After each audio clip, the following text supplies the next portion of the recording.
This story is a follow-up to the story The Gruffalo. It's called The Gruffalo's Child.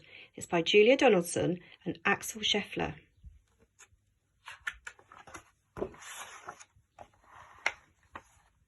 The Gruffalo said that no Gruffalo should ever set foot in the deep, dark wood.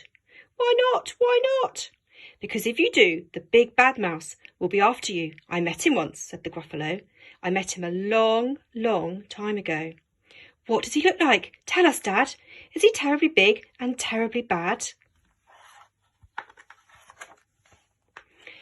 I can't quite remember, the Gruffalo said. Then he thought for a minute, and scratched his head.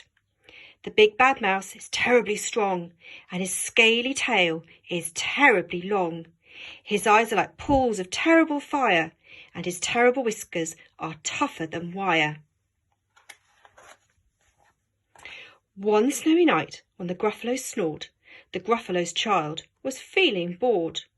The Gruffalo's child was feeling brave, so she tiptoed out of the Gruffalo cave. The snow fell fast, and the wind blew wild. Into the wood went the Gruffalo's child. Aha! Aho! A trail in the snow. Whose is this trail, and where does it go? A tail poked out of a log pile house. Could this be the tail of the big bad mouse? Can you spot the rhyming words? House and mouse. Out slid the creature. His eyes were small, and he didn't have whiskers, no, none at all. You're not the mouse. Not I, said the snake. He's down by the lake, eating Gruffalo cake. The snow fell fast, and the wind blew wild. I'm not scared, said the Gruffalo's child. Aha! Aho! Marks in the snow. Where are these claw marks, and where do they go? Two eyes gleamed out of a treetop house. Could these be the eyes of the big bad mouse? Can you spot what it might be? Down flew the creature. His tail was short, and he didn't have whiskers of any sort. You're not the mouse. To-wit-to-woo, not I, but he's somewhere nearby, eating Gruffalo pie. The snow fell fast, and the wind blew wild. I'm not scared, said the Gruffalo's child. Aha! Aho! A track in the snow. Whose is this track, and where does it go? Whiskers at last, and an underground house. Could this be the home of the big bad mouse? I wonder if it's the home of the big bad mouse or some other creature who lives in the woods. Out slunk the creature. His eyes weren't fiery. His tail wasn't scaly.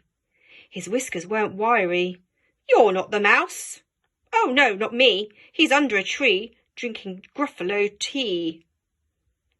It's all a trick, said the Gruffalo's child, as she sat on a stump where the snow lay piled.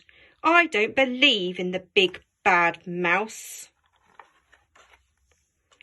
But here comes a little one out of his house. Not big, not bad, but a mouse at least.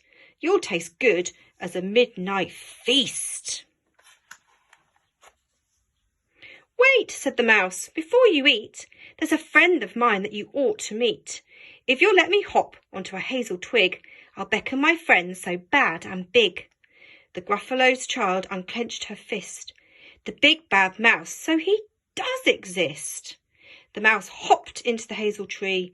He beckoned, then said, just wait and see. I wonder what's going to happen next. Out came the moon. It was bright and round, and a terrible shadow fell onto the ground. Who is this creature, big, bad and strong? His tail and his whiskers are terribly long. His ears are enormous, and over his shoulder he carries a nut as big as a boulder.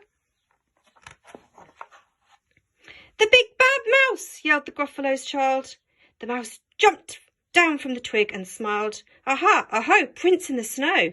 Whose are these footprints, and where do they go? Whose footprints are they, and where do they go? Have a think.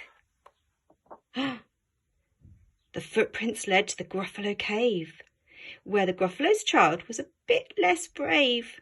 The Gruffalo's child was a bit less bored.